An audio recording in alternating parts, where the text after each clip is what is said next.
Saraswati Goswami Prabhupada ki jai, Ananta Koti Vaishnavindra ki jai, Namacharya Srila Haridas Thakur ki jai, Prem se kaho Sri Krishna Chaitanya Prabhu Nityananda Sri Advaita Gadadhar Sivasadi Gaur Bhaktivinoda ki jai, Sri Radha Krishna Gaur Gopinath Sam Kund Radha Kund Giri Govardhan ki jai, Vrindavan Dham ki jai, Navadvip Dham ki jai, Swami Bhaktivinoda ki jai, Ganga Mai ki jai, Jamuna Mai ki jai, Tulasi Devi ki jai, Bhakti Devi ki jai, Swami Bhaktivinoda ki jai.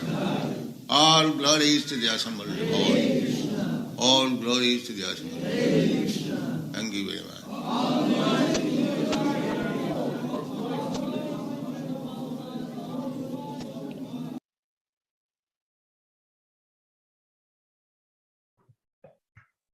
Hello Krishna, welcome to this morning's class on Chaitanya Charitamrita. We have Chitya Shakti Mataji joining us today to go through the verses. Just a bit of background if you don't already know her. So she's regularly broadcasting on BBC Radio, so you might have heard her voice in a fair few places. She's actually a doctor by profession, and I'm sure she's got a lot of nectar that we can get out of the Chaitanya Charitamrita today. So I will hand over to Chitya Shakti Mataji.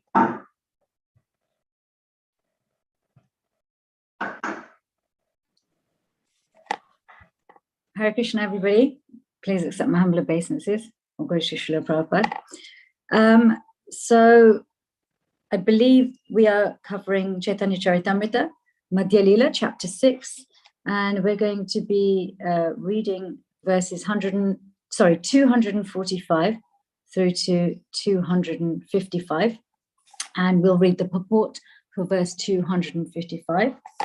Jai Jai Shri Chaitanya Jai Nityananda Jai Daita Chandra Jai Gaura Bhaktavrinda Jai Jai Shri Chaitanya Jai Nityananda Jai Daita Chandra Jai Gaura Bhaktavrinda.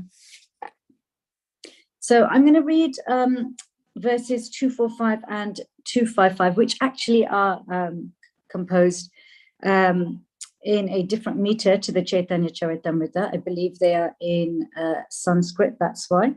And so I'll read both of those verses, and then I'm going to go back and read the translation from verse 245 to 255. And then we'll read the purport for 255. Vairagya Vidya Nija Bhakti Yoga Shikshartham Eka Purusha Purana Shri Krishna Chaitanya Saridadhari Kripam Budhiryastam Aham Prapadye Kalanashtam Bhakti Yogam Nijam Yaha Pradushkartam Krishna Chaitanya Nama Avirbhutastasya Padara Vinde Gadam Gadam Liyatam Chitta Bringa. So we'll go back to 244. So we're still on the chapter where Sarvabhauma Bhattacharya and Sri Chaitanya Mahaprabhu are having their pastimes. So Gopinath Acharya, 245, offering his obeisances to Gopinath Acharya, the Bhattacharya said, "Because I am related to you and you are a devotee, by your mercy, the Lord has shown mercy to me. You are a first-class devotee, whereas I am the darkness of logical arguments. Because of your relationship with the Lord has bestowed his benediction upon me." Sri Chaitanya Mahaprabhu was very pleased with this humble statement. After embracing the Bhattacharya, he said, "Now go see Lord Jagannath in the temple." After visiting the temple of Lord Jagannath, Sarvabhauma Bhattacharya returned home with Jagadananda and Damodham. The Bhattacharya brought large quantities of excellent food remnants blessed by Lord Jagannath. All this prasadam was given to his own Brahmin servant, along with Jagadananda and Damodar. Sarvabhauma Bhattacharya then composed 2 verses on the leaf of a palm tree. Giving the palm leaf to Jagadananda Prabhu, the Bhattacharya requested him to deliver it to Sri Chaitanya Mahaprabhu. Jagadananda and Damodar then returned to Sri Chaitanya Mahaprabhu, bringing him both the prasadam and the palm leaf on which the verses were composed. But Mukunda Datta took the palm leaf from the hands of Jagadananda before he could deliver it to Sri Chaitanya Mahaprabhu. Mukunda Datta then copied the 2 verses on the wall outside the room. After this, Jagadananda took the palm leaf from Mukunda Datta and delivered it to Lord Chaitanya Mahaprabhu. As soon as Lord Chaitanya Mahaprabhu read the 2 verses, he immediately tore up the palm leaf. However, all the devotees read these verses on the outside wall, and they all kept them within their hearts. The verses read as follows. Let me take shelter of the Supreme Personality of Godhead, Sri Krishna, who has descended in the form of Lord Chaitanya Mahaprabhu to teach us real knowledge. His devotional service and detachment from whatever does not foster Krishna consciousness he has descended because he is an ocean of transcendental mercy. Let me surrender unto his feet. I want to read that again. Let me take shelter of the Supreme Personality of Godhead, Sri Krishna, who has descended in the form of Lord Chaitanya Mahaprabhu to teach us real knowledge, his devotional service, and detachment from whatever does not foster Krishna consciousness. He has descended because he is an ocean of transcendental mercy. Let me surrender unto his lotus feet. Now, Srila Prabhupada in the purport says that this verse and the following verse, 255, are included in the Chaitanya Chandrodaya Natak, 674 to 675 by Kavi Karnakorna.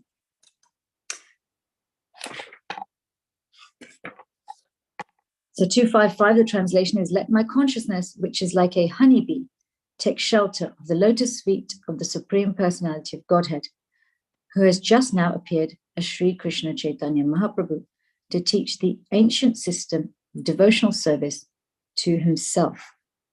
This system had almost been lost due to the influence of time. Report by His Divine Grace, A.C. Bhaktivedanta, Srila Prabhupada. As Lord Krishna states in the Bhagavad Gita, chapter 4, verse 7, Yada yada hi dharmasya glanir bhavati bharata, abhyutanam adharmasya tadatmanam shrijamyaham. Whenever and wherever there is a decline in religious practice, O descendant of Bharat, and a predominant rise of a religion, at that time I descend myself. This is also the case with Chaitanya Mahaprabhu's appearance. Sri Chaitanya Mahaprabhu appeared in this world as a disguised incarnation of Krishna. But his appearance is confirmed in Srimad Bhagavatam, the Mahabharata, and other Vedic scriptures. He appeared in order to teach the fallen souls in this material world.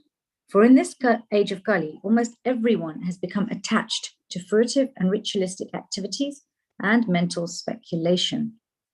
Consequently, there was a great need to revive the system of devotional service. The Lord himself personally came down, disguised as a devotee, so that the fallen populace might take advantage of the Lord's example. At the conclusion of the Bhagavad Gita, Lord Krishna advised complete surrender unto him, promising all protection to his devotee.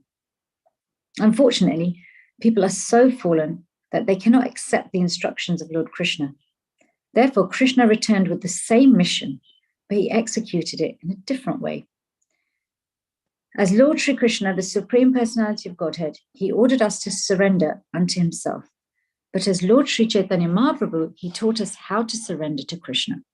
Therefore, he is praised by the Goswamis. Namo Mahavadanyaya Krishna Prema Pradayate. Lord Sri Krishna is certainly the personality of Godhead, but he is not as magnanimous as Sri Chaitanya Mahaprabhu. Lord Krishna simply gave orders for one to become his devotee. Manmana Bhavamad Bhakta. But Sri Krishna Mahaprabhu actually taught the process of Krishna consciousness. If one wants to become a devotee of Lord Krishna, he must first take shelter of the lotus feet of Sri Chaitanya Mahaprabhu, following in the footsteps of Sarvabhauma Bhattacharya and other exalted devotees. Om Agyan Timirandasya Gyananjana Shalakaya Chakshurun Militam Yena Tasmai Shri Gurave Namaha. Shri Chaitanya Manobishtam Stapitam Yena Bhutale Swayam Rupa Gadamayam Dadati Swapadantikam Vandeham Shri Guru Shri Yata Padakamalam Shri Guru Vaishnavamscha Shri Rupam Sagrajatam Sahagana Raghunatam Vitam Tam Sajivam Sadvaitam Savadutam Parijana Sahitam Krishna Chaitanya Devam Shri Radha Krishna Padam Sahagana Lalita Shri Vishakam Vitamscha He Krishna Karuna Sindhu Dinabandhu Jagatpate Gopesha Gopika Kanta Radha Kanta Namostate Tapta Kanchana Gaurangi Radhe Vrindavaneshwari Vishabhanu Sate Devi Pranamami Hari Priye Panchakalpa Turubhischa Kripa Sindhu Bevacha Patitanam Pavanebhyo Vaishnavebhyo Namo Namaha Shri Krishna Chaitanya Prabhu Nityananda Shri Advaita Gadadhar Shiva Sadi Gaura Bhaktavrinda Hare Krishna Krishna Krishna Hare Hare Hare Rama Rama Rama Hare Hare. I want to read the translation for 245 and 255 again. Let me take shelter of the Supreme Personality of Godhead, Sri Krishna, who has descended in the form of Lord Chaitanya Mahaprabhu to teach us real knowledge, his devotional service and detachment from whatever does not foster Krishna consciousness.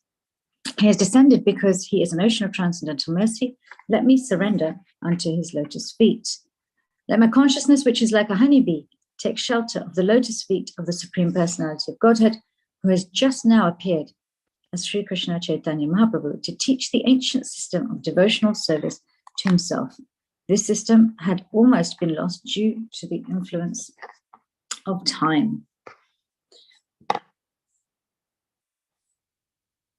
At this point, we are seeing the full transformation of Sarvabhauma Bhattacharya, somebody who was very favorable to the Lord, but had up until the time that he has this conversation for 7 days with Lord Chaitanya, was taking shelter of Mayavadi or impersonalist philosophy. There was no understanding, no comprehension of a loving relationship with God, one of unconditional love, one of bliss and joy, one of personal relationship. And these two verses, they are extremely significant for many, many reasons.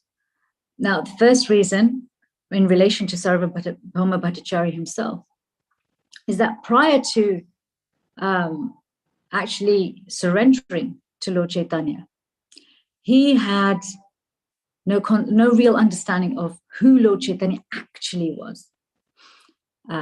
He understood him to be a great scholar. He had deep respect for him. He also had affection for him. And because of that affection, that innocence, that lack of envy of God, even though he was following impersonalist philosophy and he was a great logician, he thought he would approach Lord Chaitanya. And they had this wonderful discussion. Well, actually, it wasn't really a discussion. He actually preached in his own mind. He was sharing, teaching Lord Chaitanya for 7 days. And for 7 days, Lord Chaitanya stayed quiet, as we know, out of respect, showing respect, out of seniority. But he didn't let that respect get in the way of giving him the truth. In fact, he was so attracted by Sarvabhauma Bhattacharya's affection for him and actually lack of envy that he gave Sarvabhauma Bhattacharya the conclusion, actually, really, that actually you had to deviate so much from actually what these verses are saying that you haven't actually really understood the essence. And he gives Sarvabhauma Bhattacharya real prema, gives him love for God. And Sarvabhauma Bhattacharya chooses to accept this love. He doesn't have to. Free will is there even up until the point of being offered prema. We have to not just want it, but accept it. And it's because of this love, he's able to see who Lord Chaitanya is. Philosophy doesn't allow us to see who Krishna is or recognize Krishna when He is in our presence, whichever form he's come in, whether it's somebody else's instruction, whether it's an incarnation, whether it's Krishna's voice through Guru, or maybe even somebody we perceive to be our enemy, right? So philosophy doesn't let us see who he is, but it maybe makes us a little bit more receptive. Why? Because our ego gets in the way, our false ego gets in the way. But Sarvabhauma Bhattacharya, once he had some love and affection, real love and affection and surrender for Lord Chaitanya, that love removes false ego. That love stops the false ego from blocking what Krishna is trying to tell us.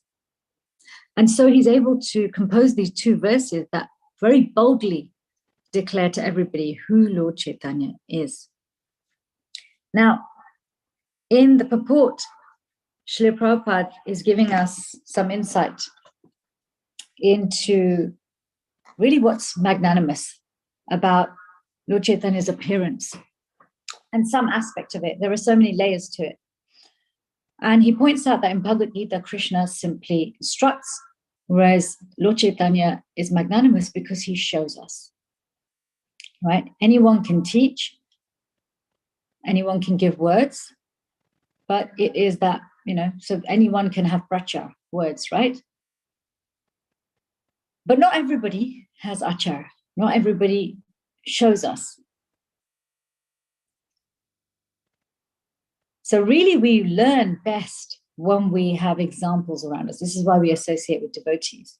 So Krishna, in Bhagavad Gita, he very clearly, it's not that the conclusion of the Bhagavad Gita is different to Srimad Bhagavatam, different to Chaitanya Charitamrita, or there's some different philosophy in it. Krishna's saying the same thing in the fourth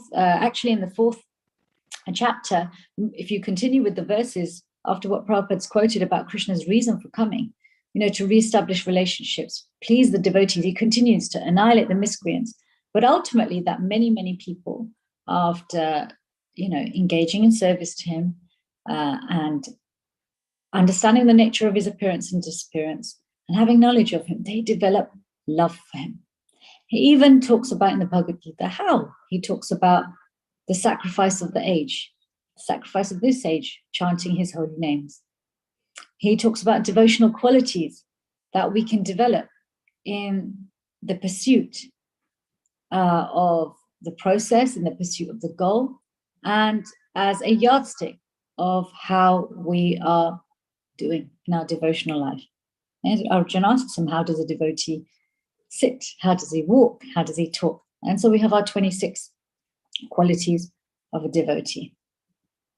Srimad Bhagavatam shows us in real life, right, through the lives of many, many devotees, what these processes are like. The chanting of the holy names, hearing, archanam, deity worship, service to the lotus feet of, following the Lord's instructions, befriending him, prayer, all of our processes of devotional service, how they can be executed, how the different devotional qualities manifest. And this is shown through different ages. It's shown in Satyug, Tretayug, Dwapayug. It's shown in different types of ashrams. Right? We have examples in Srimad Bhagavatam of exalted devotees in Brahmachari ashram, Grahastha ashram, in Vanaprastha, Sannyas, throughout the Bhagavatam. Bhagavatam transcends time and space in that we hear about activities that have happened not just in our particular cycle of yugas, or even in our universe, but in other universes, in other times, in other places. Srimad Bhagavatam even gives us the nectar of Krishna's pastimes. Krishna's pastimes as our ultimate goal and Krishna's pastimes as our origin. He even goes through pastimes of different species. Look at Gajendra the elephant. He's an elephant. He's not even a human being. But what do we get from Chaitanya Charitamrita? Through Chaitanya Charitamrita, the thing we get, which is not present in Bhagavad Gita or Srimad Bhagavatam, not in as much detail. Lord Chaitanya doesn't just come himself to show us, but what he comes to show us is how to surrender, how to have pure loving devotion in the human experience of Kali Yuga. In the human experience of Kali Yuga. So Kali Yuga is a difficult time because it is the age of quarrel and hypocrisy. Those two things happen by default. They are part of every human being's experience. There's quarrel and there's hypocrisy. Even if we try to fight it, if we're not like that, the people around us are like that. So developing the 26 qualities, or rediscovering our 26 natural qualities as a Vaishnava, engaging in the process of devotional service in Kali Yuga, in a human experience, can be challenging. It is challenging. And yes, we understand that Lord Chaitanya internally, is Krishna wanting to experience Radharani's path.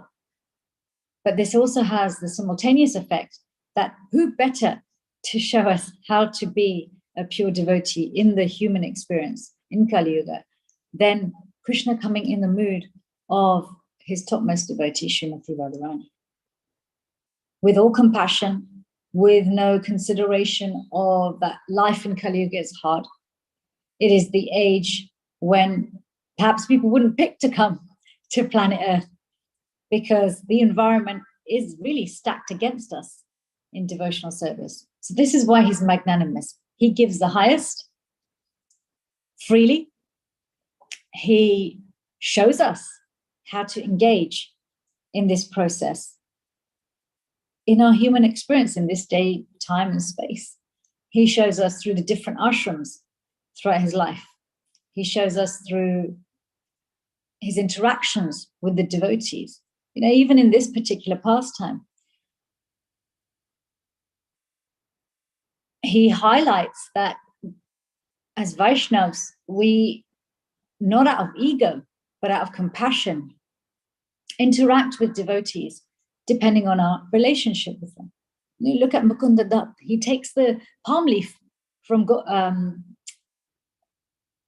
Sarvabhauma Bhattacharya before it even gets to Lord Chaitanya, and he copies these verses onto the wall. How does he have a right to do that? How has he felt like he could do that? This is supposed to go, because he's extremely intimate and dear to Lord Chaitanya. Actually, in Gora Ganesh Dipika, it's described that Mukunda Datta is a singer in Krishna's pastimes. And actually, he, in Lord Chaitanya's pastimes, also sings in many of the key, many kirtans, but key moments in Lord Chaitanya's life. For example, he is singing when Lord Chaitanya takes sannyas as well. So he has this very intimate relationship. And he also knows that actually for Lord Chaitanya to be able to be successful in showing us how to be a devotee in this time as a human, it is important for Lord Chaitanya to hide his identity as the Supreme Personality of Godhead.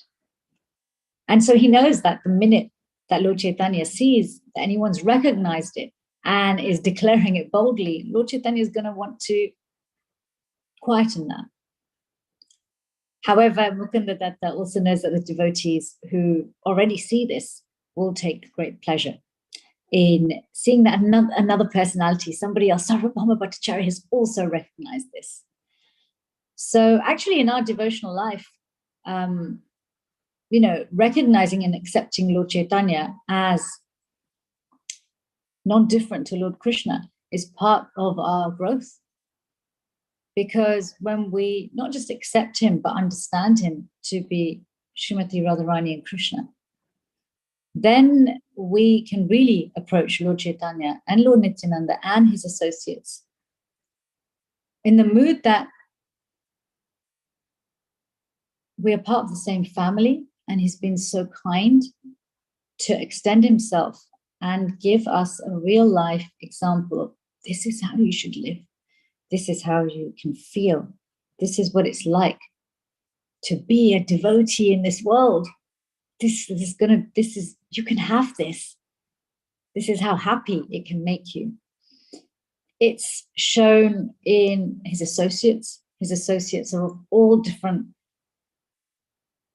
backgrounds, ashrams, levels of poverty and wealth. They are from, he's really shown us that there is no obstacle in this Kali Yuga human experience to achieving this sweetness of the deepest and highest relationship with Krishna. And he's so magnanimous and gives it to us so fully that he's able to condense all of it in just 8 verses. And this is not meant to be a thorough study, in-depth study of the Shikshastakam verses. But I did want to just briefly run through the translations and some of the ways in which Lord Chaitanya is showing us he's bringing Bhagavad Gita and Bhagavatam to another level. He is giving us this process of Shraddha to Prema in just 8 verses, very simply. What do we do as devotees? What is our mood as devotees? What is our attitude as devotees? And how do we feel as a devotee? And then ultimately, what is the experience of being a devotee? Rather than trying to be a devotee, when we actually get to that point. So I'm just going to read the translations and just make a couple of comments on each verse. So first verse of Shikshastakam, glory to the Sri Krishna Sankirtan, which cleanses the heart of all the dust accumulated for years and extinguishes the fire of conditional life, of repeated birth and death. This Sankirtan movement is the prime benediction for humanity at large because it spreads the rays of the benediction moon. It is the life of all transcendental knowledge. It increases the ocean of transcendental bliss, and it enables us to fully taste the nectar for which we are always anxious. So this point of Shraddha, this first stepping stone for us as Vaishnavas, really it has to be, for us to achieve prem, has to be wrapped up in this verse, wrapped up really in surrendering to Krishna and the holy names, Krishna being the holy names and the holy names being Krishna, being non-different. That actually, if I call Krishna, if I connect with Krishna, this is the beginning and end of everything. This is Shraddha. This Shraddha can be of many types. This is the Shraddha we take shelter of as devotees. And this holy name, the sacrifice of chanting Krishna's names is very clearly discussed many times in Bhagavad Gita. Krishna himself says he is, of sacrifices, he's the chanting of his holy names. O my Lord, second verse, your holy name alone can render all benedictions to living beings, and thus you have hundreds and millions of names like Krishna and Govinda. In these transcendental names, you have invested all your transcendental energies. There are not even hard and fast rules for chanting these names. O my Lord, out of kindness, you enable us to easily approach you by your holy names, but I'm so unfortunate to have no attraction for them. So we're now, again, there's so many angles we can take this from, but in our process of moving from Shraddha to Sadhu Sangha, where we are further, enticed, further attracted to the different processes of devotional service, to where we come to bhajan kriya, regulated devotional service under the direction of a spiritual master, whether that's prior to initiation or after initiation, we will come to some realization that actually really it's a tough gig to be attracted to the holy names and consistently chant them, even though there's no hard and fast rules, even though Krishna has invested all of his transcendental energies, even though it brings us all the pleasure. We speak of this natural desire for an effortless peak of pleasure. Even though the holy names can give us that over and over again, the stage we're recognizing that actually I'm so unfortunate, don't have any attraction for them. So Lord Chaitanya then goes on to say, well, how can we develop this attraction? One should chant the holy name of the Lord in a humble state of mind, thinking oneself lower than the straw in the street. One should be more tolerant than a tree, devoid of all sense of false prestige, and should be ready to offer all respects to others. In such a state of mind, one can chant the holy name of the Lord constantly. If we look at what tends to distract us from our chanting. In the immediate moment when we are chanting, we may not be feeling particularly puffed up. We may not be, feeling like we're better than anybody. But chanting isn't just about the 90 minutes or 2 hours that we chant. It's the entire 24 hours around it. And the 24 hours or 22 hours around it are a preparation for our chanting, but also they are the consequence of our chanting. And what we often find is our mind goes in multiple directions. It's dragged around by the story that our false ego gives us.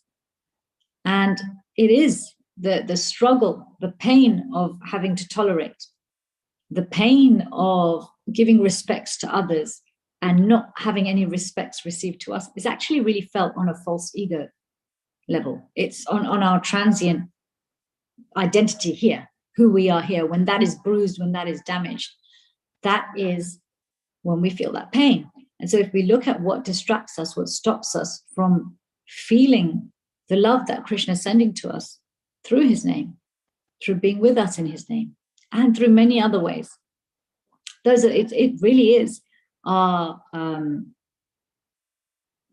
challenge with letting go of who we are here.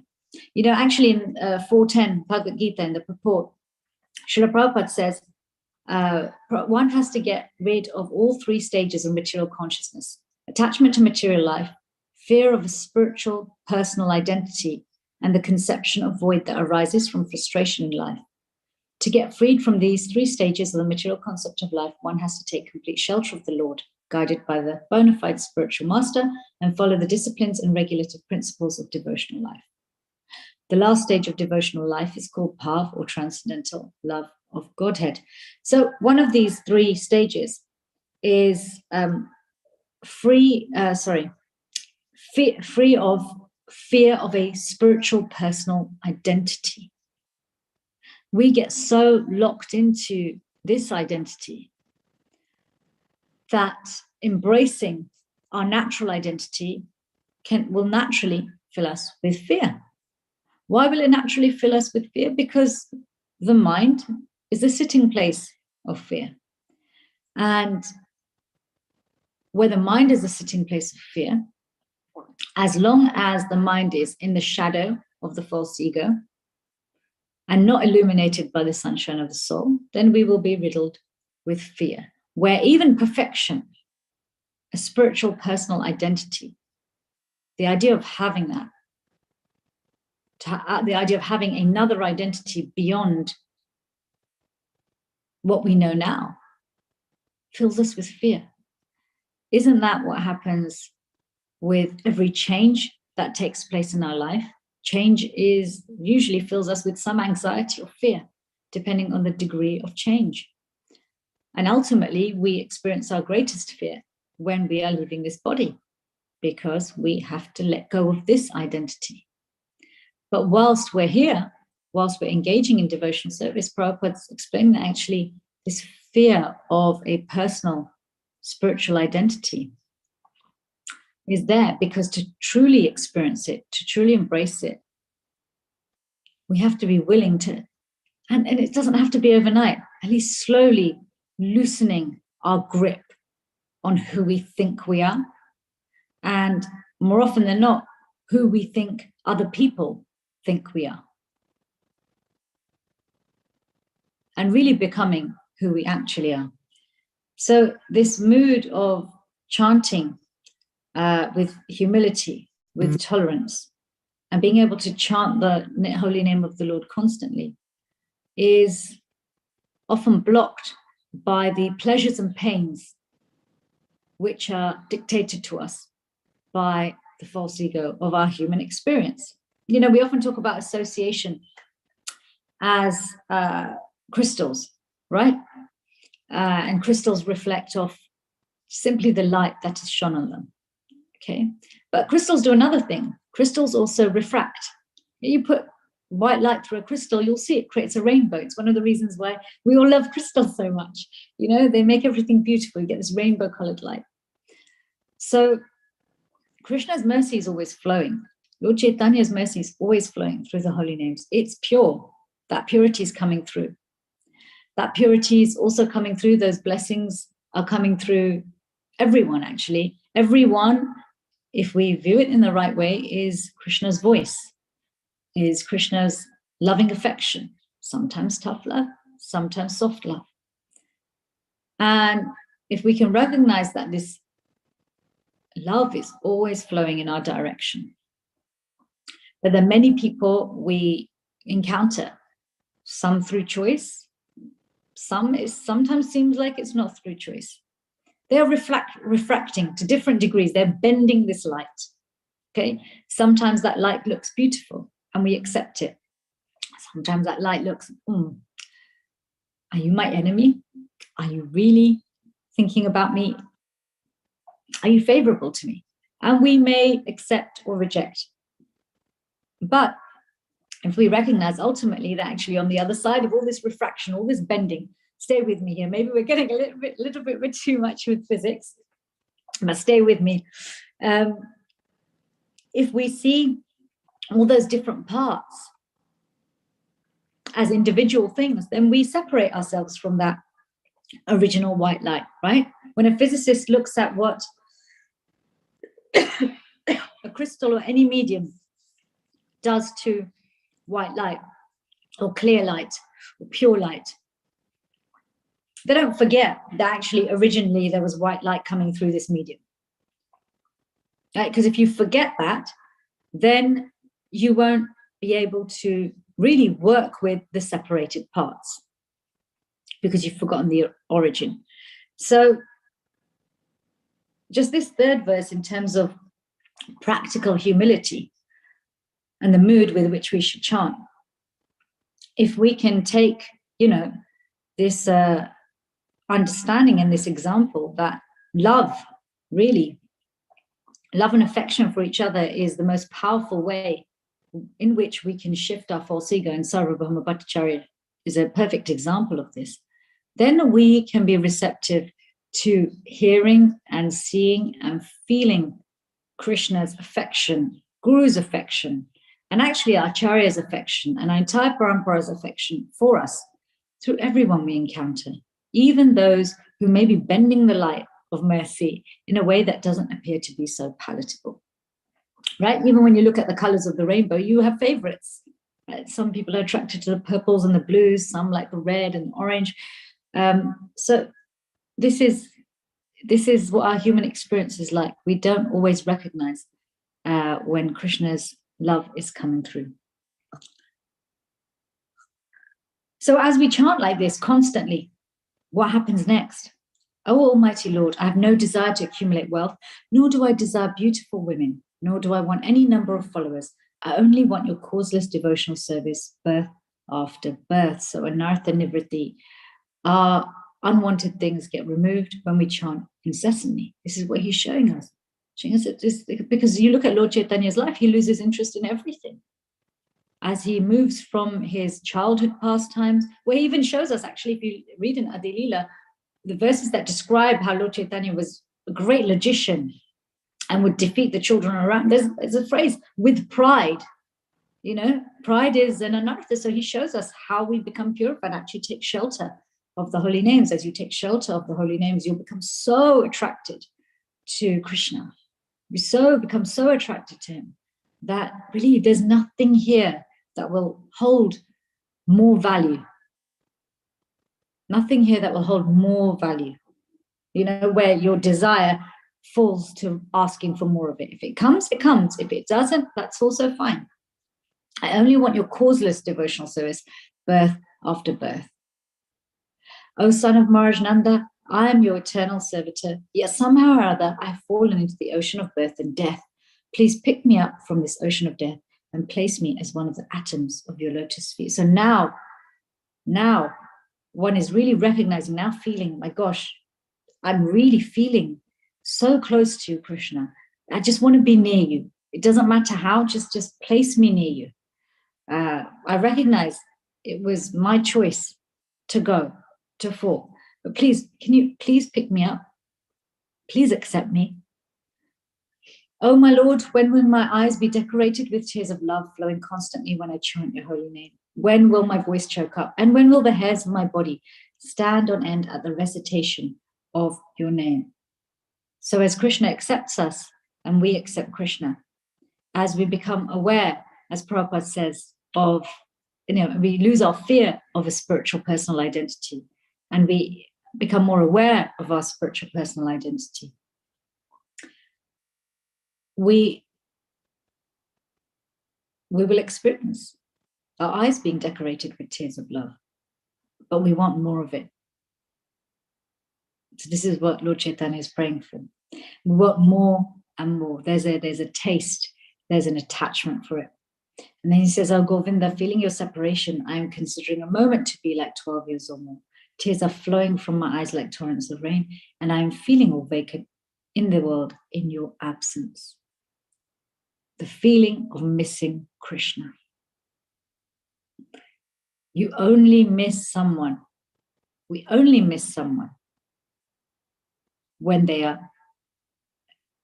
we have real attachment for them. Not just that we like them, but we have real attachment, real affection. We start to develop real love for them. That they are conspicuous by their absence. They're always there by their absence. And last but not least, I know no one but Krishna as my Lord, and he shall remain so even if he handles me roughly by his embrace or makes me brokenhearted by not being present before me. He is completely free to do anything and everything, for he is always my worshipful Lord unconditionally. There's maybe some of you have heard it because it was sent out on lots of different WhatsApp groups. But before Janki Nath Prabhu left, he was sent many, many wonderful messages by many, many saintly personalities in our assembled devotees and in ISKCON. And one of them for me that stood out, there were many wonderful ones, but I just wanted to share a small bit from one of them. And I hope Maharaj doesn't mind me sharing this. So Kadambakanda Maharaj left him a very, very wonderful message. It's 23 minutes long. The audio is widely available. It was shared through many groups. Please listen to it if you get a chance. He really takes Janki Nath Prabhu on a walk to the spiritual world. He goes on the journey with him. And right towards the end, Maharaj is inviting Janki Nath. He's saying, let's go, let's go, let's go. Let's go to the spiritual world.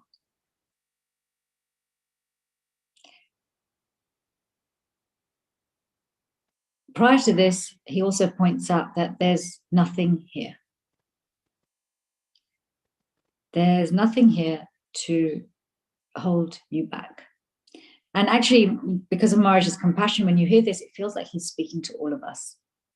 And in this mood of let's go, let's go, let's go to the spiritual world, actually, if we really are willing to be open to this idea of dying before dying, with all the things that come up in our minds and hearts to give us reasons for not surrendering, reasons for not being fully present when we chant, reasons for not being open-hearted with our interactions with Vaishnavas, reasons for not being authentic and self-compassionate, recognizing our limitations as really only being on the bodily and mental platform.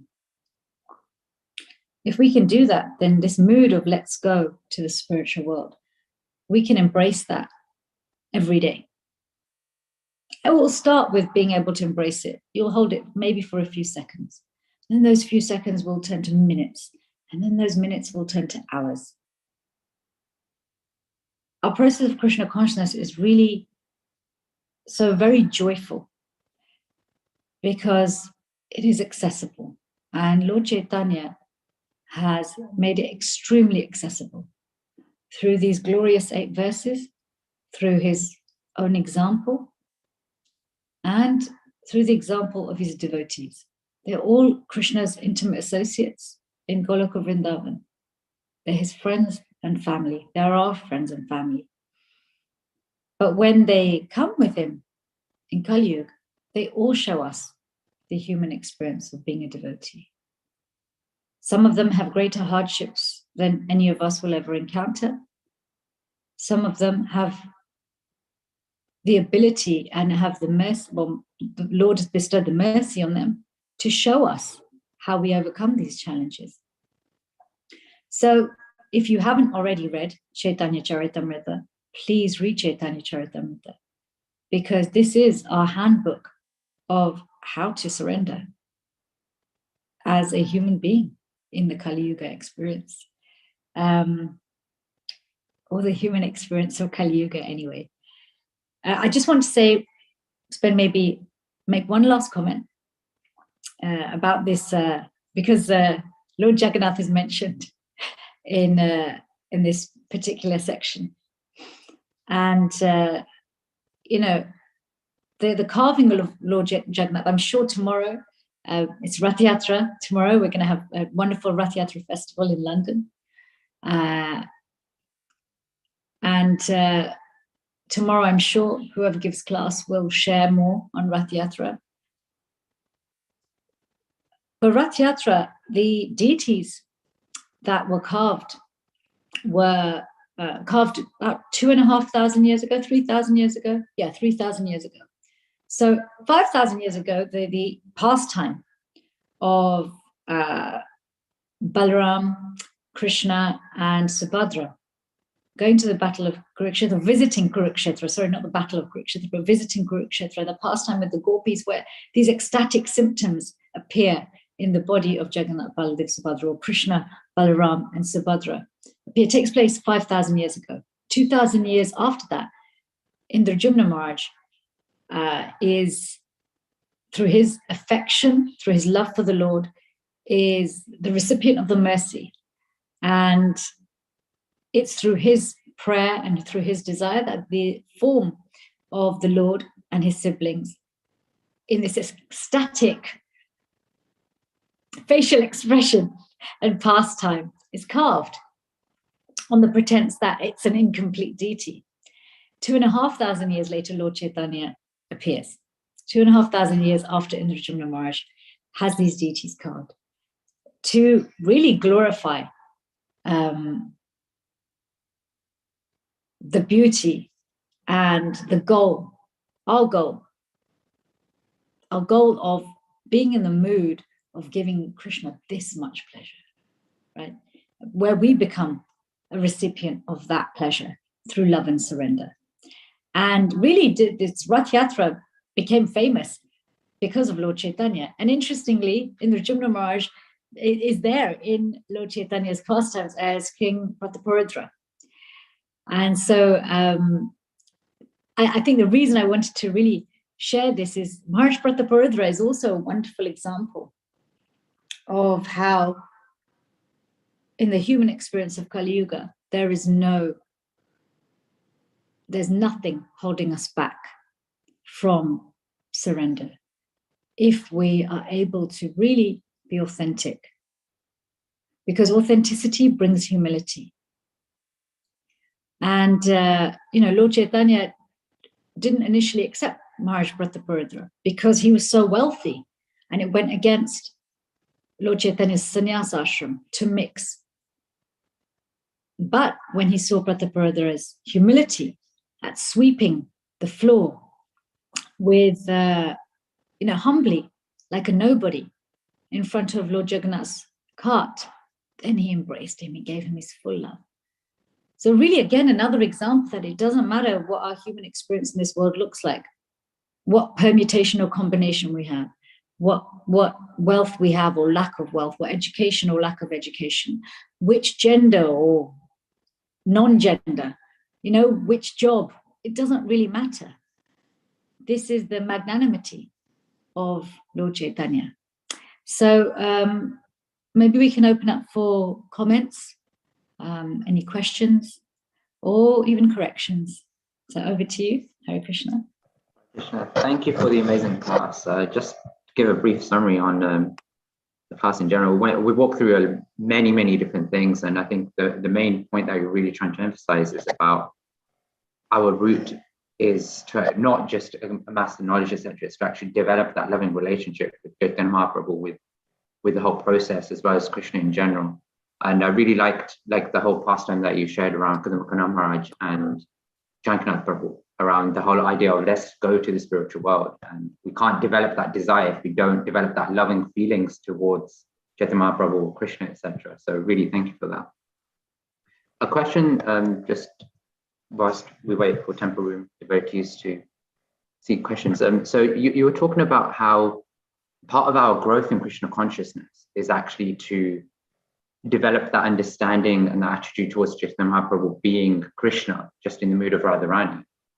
But oftentimes, especially in the early stages of Krishna consciousness, we get suggested that, focus on Bhagavad Gita, then Srimad Bhagavatam, then the CC. So I just wanted to get your thoughts and opinions on how we can develop that sort of relationship with Chaitanya Mahaprabhu, develop that love, that association, and that mood that, yes, he is non-different to Krishna in those sorts of stages.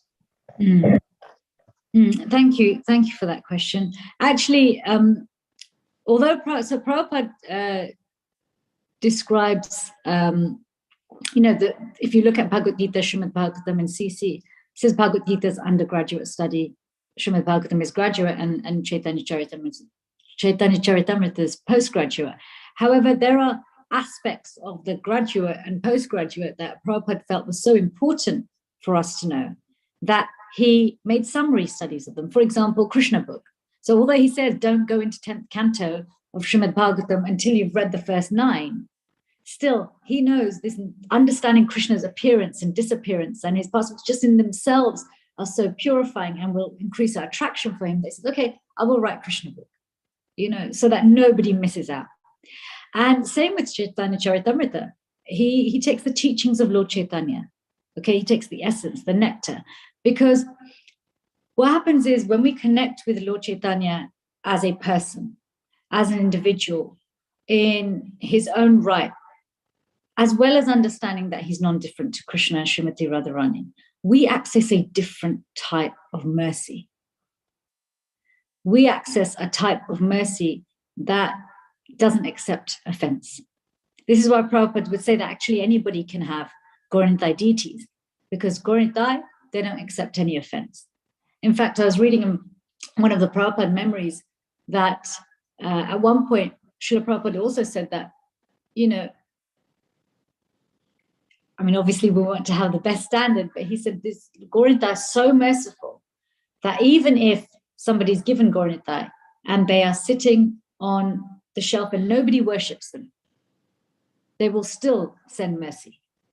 And actually, I know of families where they were given Gauranitai deities, nobody worshipped them. But before they knew it, something in their heart changed. So first they just started giving them, a stick of incense. Then they would leave water for them, then maybe a flower, and then they start dressing them. And slowly, their attraction builds. Other cases, they've got Gauranitai on their altar, not altar, just on a shelf, and they stop eating meat. They start engaging in some of the basic things that prepare them to surrender. So we access Krishna's mercy by connecting with Lord Chaitanya in such a way that no offense is accepted. And I think the danger is, even though we understand that CC is postgraduate study, sometimes as we are perhaps, your question is specifically about, I know it was specifically about when we first join Krishna consciousness, but actually I think when we first join, we are so open-hearted often, right? And everything's so fresh that we accept Krishna and Lord Chaitanya equally. We accept everything equally. Sometimes what can happen though is when we start to progress and go further in the interim period before we develop maturity, we may be pulled by thinking, actually, let me focus all my attention on Krishna because that's the goal. And Lord Chaitanya is just there as a, teacher, as an example. But actually, in Goloka Vrindavan, there's very clear descriptions that we have dual identity there. We have an eternal identity in Krishna Lila, and we have an eternal identity in Gaura Lila. So, when devotees are very mature stages, they're meditating on different ones, depending on which way they're inclined and where the mercy's been flowing from. But with Lord Chaitanya, we access a different kind of mercy. And the kind of mercy that not just through him, but through his associates, because all of his associates are also very alive in the teachings, right? Look at all of our books of the Goswamis. They're not written by people we can't relate to. They are not written by people who don't know what it's like to live in this world, right? They're not written by somebody in Satyug on, planet, in the heavenly planets, right? Somebody who's dealing with, it's only 500 years ago. Things weren't that different. It's not even ancient Egyptian times or ancient Greek. It's 500 years ago. So we access a different kind of mercy. A, one that doesn't accept offense, and B, one that's real, standing shoulder to shoulder, side by side. You look at Rupa Goswami, for example. He lived a life. He lived a life of I think he was in politics, right? And he was an advisor to a king. I mean, if there's any job that gets your head really in material, it's politics. And yet you can when you develop such an attraction, you can be in that work and not in that work at the same time. Be in this world but not of this world, right? And ultimately to a point where you can, okay, let's go to the spiritual, and he leaves that. And he's able to, really with consciousness, with internally be with Krishna all the time, whether his body's in that work or not. So this mood, I know you mentioned that this pastime between Kadambakana Maharaj and Jankanath Prabhu is so sweet, but it really is. Please listen to those 23 minutes. It's if we can have that consciousness daily, moment to moment, we don't have to wait till the time of death for prema. Right? Prabhupada said this in the Antya Lila. There's 3 places, 3 of his purports. He says very clearly, one can become a Nitya Siddha in this lifetime, not at the end of this lifetime, not 3 seconds before you're about to leave the body, but in this lifetime. And how much more, and that's one way we can reciprocate with Lord Chaitanya, is we can become such a finely tuned instrument. Let's not be in the refraction of that light bear the crystal. Let's be the person who's able to allow Krishna's mercy to flow through freely without disturbing others. So it's easy to recognize. So sorry for my long answer. No, it was really nice elaboration. Can actually see your desire to actually develop that relationship itself come out as well. So thank you for that. We do have a couple of questions from the temple room actually. So one is from Peda Prabhu. His question is, thank you for the incredible class. It seems like there is a very close relationship between fearlessness and humility, like opposite sides of a coin. Could you elaborate on this? Thank you. So, we often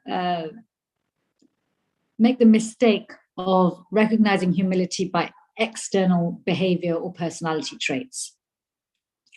But actually, humility is very practical. Humility is an attitude, it's a mood, and it's an attitude which holds within it submissiveness. It holds within it fearlessness, and it also holds within it compassion. So when we're looking at humility in terms of practical humility, it is almost an umbrella term, which has so many things which are connected to it. So humility ultimately means recognizing that I'm not just this. And when we recognize that I'm not just this, it gives us space to recognize, well, then what more am I? Who am I in my complete sense? And when we understand who we are in our complete sense, we recognize then that we're backed up. And that makes us fearless. Because fear makes everything dangerous, right? Everything's dangerous, even things we've done before. as you get older, things that you did when you were younger become, oh, I don't want to do that. Like, I like to think for my age, I'm still pretty, fearless and I can still do some of the things that I did when I was younger. But there are some things like, for example, fun fair rides, right? The really scary ones. When I was 18, wouldn't even think about it. Get on that ride and ride that ride. I wouldn't think about it and I'd enjoy it. Now I look at it and make, no, forget it. Because it fills me because it's not pleasurable, right? So this mood of fearlessness, it comes when we have the humility to accept that because this isn't just who I am, then actually the faults and mistakes of the mind and body, whilst it's my responsibility to make sure they don't interfere with my service, it's my responsibility to make sure I don't offend others, they're not something that I should meditate on so much that it removes from my ability to serve, right? Because sometimes we become almost fearful of other people seeing our stuff. They see it anyway. They see things we don't see, right? And this is where compassion comes in. When we're compassionate to ourselves, and that compassion means recognizing that actually the false ego, this body, mind, are battered and tattered. They've been around for a long time. They're only going to degrade further and they're going to make mistakes. The compassion to accept that, okay, well, but Krishna will accept me, not, yeah, he accepts this too, but actually the person he knows is deep down inside and I'm backed up. He accepts me so much that he accepts me warts and all. So this humility that I'm somebody and nobody simultaneously. I'm somebody to Krishna. I'm somebody to his devotees. At the same time, I'm nobody in the transient sense, because it's like we're in a dream, right? In your dream, are you somebody? Not really. It's not really fully there, is it? You might even wake up from your dream and it feels like, wow, I'm still feeling those intense feelings from my dream, but it's still not based on a reality, right? So this is where this is the power of fear. It lingers. It gives us an illusion of a reality that isn't really there. So humility has within it bravery, that I'm backed up. Fearless, I'm backed up. I have access to everything at all times. Okay? Love, mercy, kindness, the solutions to my obstacles, whatever it is. At the same time, we're submissive. Whatever way Krishna's love is being refracted through in different avenues, we accept, okay, they're different shades of Krishna's love. And then compassion, both for ourselves, because the more authentic we are with ourselves, then we are able to be non-judgmental of others. Because being compassionate towards others means being non-judgmental. And this means I don't see you just as what you're presenting now, because I don't just see myself as just what I'm now. Yeah, I hope that helps. I hope so. And it was really nice. I was just thinking about the whole pastime of Jadapara that I was just reading. I'm still reading through it. And so it was about how he was taking the palanquin of the king. And in that mood, he was always very humble and he had that humility, but then he was fearless about the fact that, whatever the king wants to do to him, he's like completely accepting it because he understands that he's not the body as well. So, no, thank you. That does shed a lot of light. We have another question from Harsh Prabhu in the temple room. So as you mentioned, when we're doing japa, we're trying to make a conscious effort to remember and meditate on our real identity as a spirit soul and as a servant of the Lord. But outside japa, that's not always the case, and our mind gets dragged around by our false ego. So how do we always remember our true identity in our day-to-day lives and activities? And what does this look like on the mental level? Is it like an affirmation we always need to tell ourselves to put us in the right mood? Actually, there's stages to chanting and how the holy names manifest for us, and how seeing ourselves as an eternal servitor of the Lord manifests. It's different, right? Prabhupada says actually our chanting should just begin with hearing. Right? When we're chanting, just listen. He says, just listen, because in that sense, we are expressing our servitude to Krishna. we're expressing, this idea that the endeavor is the reward itself. Okay, Krishna, I surrender to you. I'm just going to hear. Isn't that what Arjun also did? He said, okay, I surrender. Just tell me what to do. So there's a great power in just even listening. Then as we, progress, what we start to see is there are challenges to just listening. And then there are different ways to keep our attention. We have our sense of touch. We have various pictures. You want to engage your eyes. You want to engage your mind. You may read the mantra. You may, some people have a particular pastime they think about. But Prabhupada says we don't need to actually make an extra endeavor to do this. However, as our chanting becomes more connected, what does that mean? That when we're chanting, we are present physically, we are present mentally, we are present with all our 5 senses, but our heart is also open. Okay, our heart's not disturbed by the day-to-day goings on in the world, right? As we become more present, and as this anartha nivritti, the removal of unwanted things, accelerates, we do start to develop more of a mood of some sort of personal spiritual identity. And that personal spiritual identity, if you read Bhakti Rasamrita Sindhu, Nectar of Devotion, it does first start on a mental platform. It's conceived of on a mental platform. Not imagination. Conceive is different, right? How do you conceive? It's like your mind becomes a womb and gives birth to the seeds of Krishna's mercy, right? By Krishna's mercy, we awaken to that. So there doesn't need to be an artificial endeavor to remind ourselves of this. There can be a meditation. How do we do this outside of japa time? Rather than constantly seeing ourselves as Krishna's servant, he gives us something easier to do.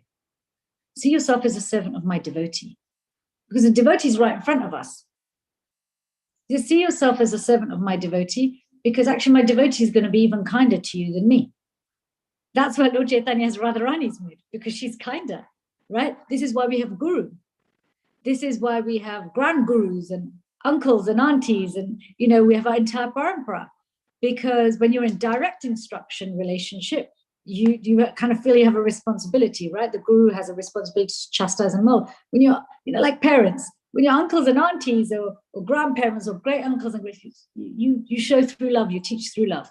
So we are fortunate that we can actually, in practice, stay connected to our relationship with Krishna, of being in this mood of Krishna's servant by seeing ourselves as the servant of the devotees.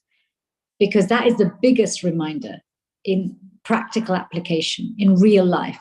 And it is there time and time again throughout Chaitanya Charitamrita, that how this mood of dasanudas, that I'm the servant of the servant of the servant, actually makes me the servant of Krishna. And it's the same in Goloka Vrindavan. It's even when, we go deeper into the teachings and we look at later sections of Nectar of Devotion, even when you look at the writings of Goswamis, where they're going into the detailed intricacies of the interactions between Krishna and his cowherd friends, Krishna and his girlfriends, Krishna and his wives, Krishna and those who have parental affection, you'll actually see that it's not a hankering to, I've got to be the one doing this for Krishna. There's that mood of servant of the servant of the servant. There are huge teams that serve Krishna. The difference is, because there's no envy, there's no false ego. There is a clear path from Krishna's ecstatic love for us in his heart directly to us, which can go through traverse. Even if there's 1,000,000 gopis between us and Krishna, or 1,000,000 cowhead boys, or 1,000, that love hits our hearts so deeply, it's like we are directly in his presence. And we can have that experience in our human experience by developing more of this attitude of the servant, the servant. Actually, very powerful.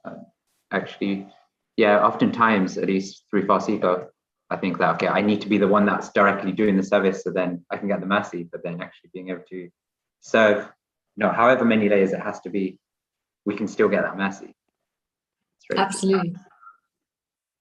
So just conscious of time, we don't have other questions unless anybody else has comments or questions. I think we're good. So thank you for that. Thank that you. was absolutely amazing class. And I think we can just glorify Chaitanya Shakti Mataji with 3 loud Haribos. Thank you, Prasad Krishna Prabhu. Haribol! Haribol! Haribol! Hare Thank you, Krishna. Mataji. Thank you. Thank you Looking for the forward to see wonderful everyone. class. Hare Thank Krishna. you. Hare Hare Krishna. Krishna.